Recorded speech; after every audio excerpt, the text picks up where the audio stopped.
트럼프가 전기차를 싫어하는 게 아니에요. 다른 나라 전기차를 싫어하는 거예요. 전기차를 왜 싫어해요? 테슬라 전기차는 좋아해요. 자기 나라 전기차를 좋아해요. 다른 나라 전기차가, 중국 전기차가 자꾸 들어오는 게 싫은 거죠. 다른 나라 전기차에 보조금 안 주겠다는 거지. 기본적으로 자국 산업을 우대하는 겁니다. 테슬라가 그림 그리고 있는, 일론 머스크가 그림 그리고 있는.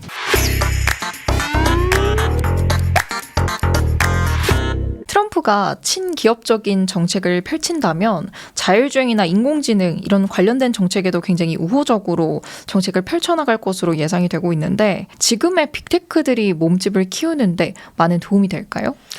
그렇죠. 기본적으로 그렇죠. 그러니까 트럼프 맨 앞에 제가 첫 질문에 대해서 답변 드리는 순간부터 트럼프가 어떤 그림을 그리고 있을까 이 질문에 대해서 자꾸 답변을 여러분 스스로 찾으셔야 됩니다. 네. 트럼프는 자꾸 무슨 그림을 그리고 있지? 결과적으로는 왜 관세 전쟁, 왜 법인세 인하하지? 왜 자꾸 그런 이상한 행동을 하지? 전쟁은 왜 일으키지? 전쟁은 왜 종료한다고 그러지? 제가 이 얘기 간단하게 해볼까요? 정말 전쟁을 종식시킨다. 저는 전쟁이 더 지속된다라고 생각하시는 분들도 계시고요. 저는 전쟁이 정말 트럼프는 그림 속에 종식시킨다라고 생각을 하는 사람인데 전쟁 종식의 큰 그림은 뭐가 있을까?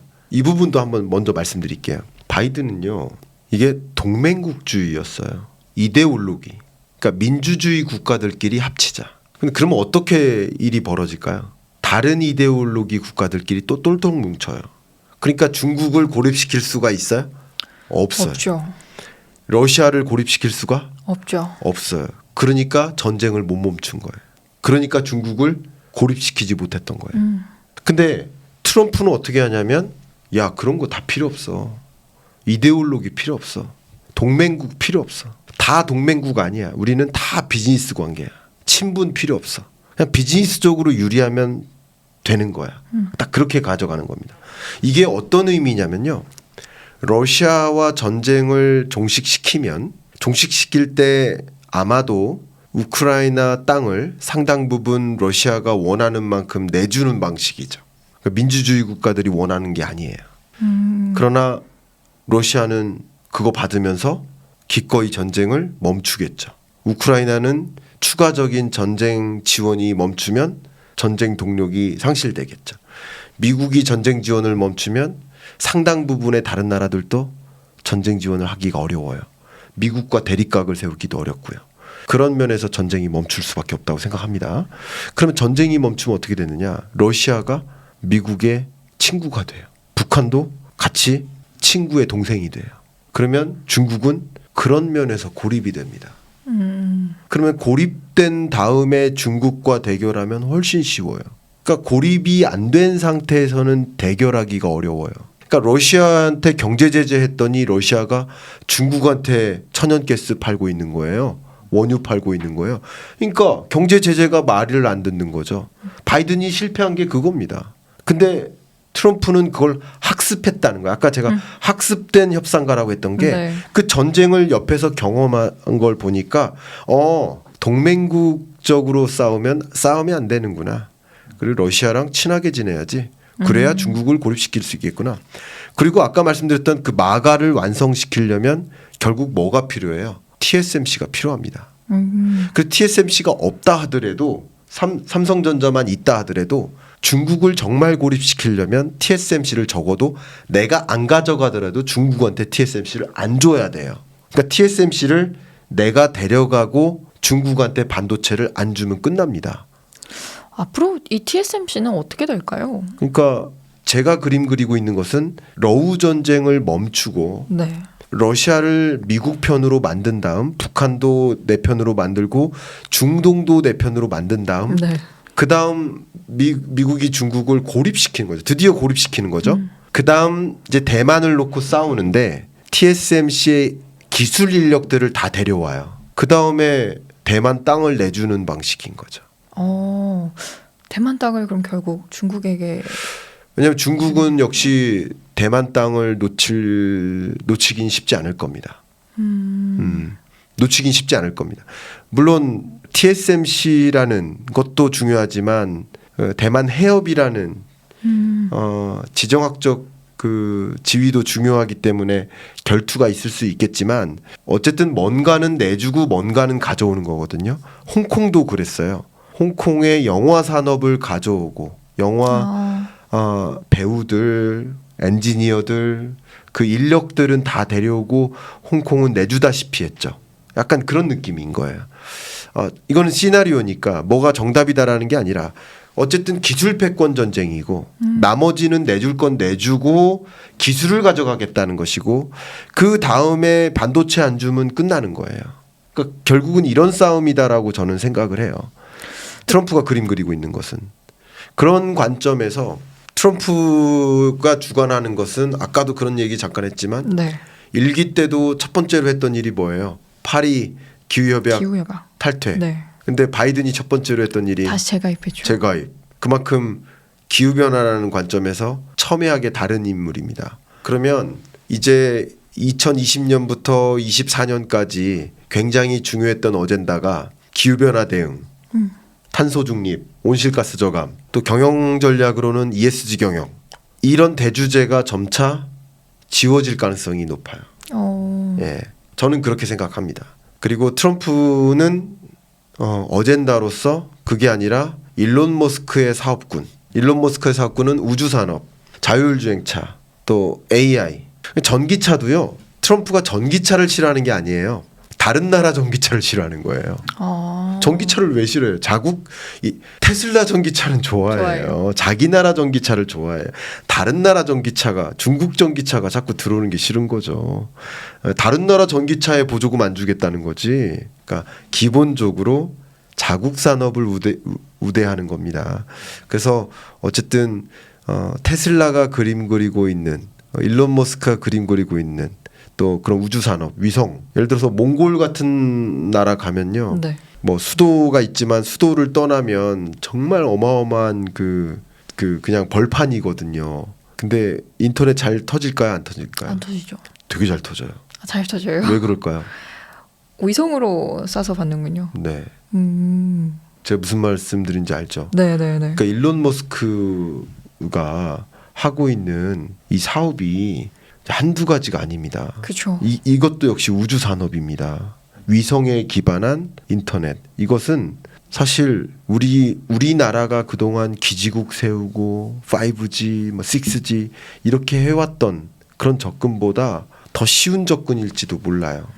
제3세계에 이런 인터넷을 보급하는 그런 과정이 그러니까 그런 것처럼 제가 여러분께 드리고 싶은 이야기는 트럼프가 그림 그리고 있는 이런 미래 유망 산업들 이런 산업들의 더 많은 집중적인 규제 완화와 더 집중적인 예산 배분 그런 움직임을 가져갈 것이기 때문에 당연히 빅테크 영역에서는 상당한 기회가 열릴 수밖에 없겠다라고 저는 의견을 드리고 있습니다. 이 일론 머스크 입장에서도 지금 어떻게 트럼프의 옆에 나란히 서게 된 게 본인의 사업 일대기에서도 굉장히 큰 기회가 아닐까 싶습니다. 그렇다고 봐야죠.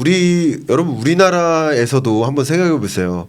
여러분 만약에 대통령 선거가 있다, 아니면 국회의원 선거철이다 하면 네.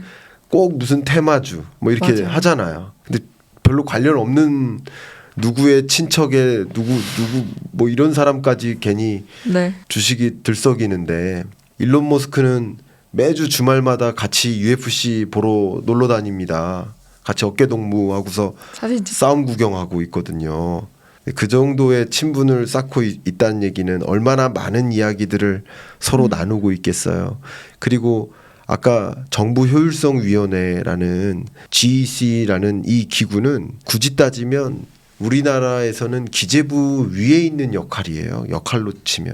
왜냐하면 정부 회계 장부를 들여다보고 이거 비효율적인 예산을 이쪽으로 배정시킨다든가 이거 잘못된 규제를 이쪽으로 규제를 완화시켜 준다든가 이런 것을 재조정하는 역할이니까 거기에 수장은 상당한 지위를 갖고 있는 것입니다. 그런 관점에서 당연히 그럼 어디다가 예산을 더 집중 배분할까요? 당연히 네. 머스크가 이끌고 그럼 자율주행 인프라에 배정된 예산을 비효율적이라고 일론 머스크가 생각할까요? 하진 않겠죠. 아니겠죠. 그러니까 그런 영역에 더 많은 미국 예산, R&D 예산이나 설비 투자 예산이 투입될 수 있도록 좀 환경을 조성할 것이고, 그런 산업이 성장하는데 장애가 될 만한 규제를 더 풀으려고 노력할 것이고요.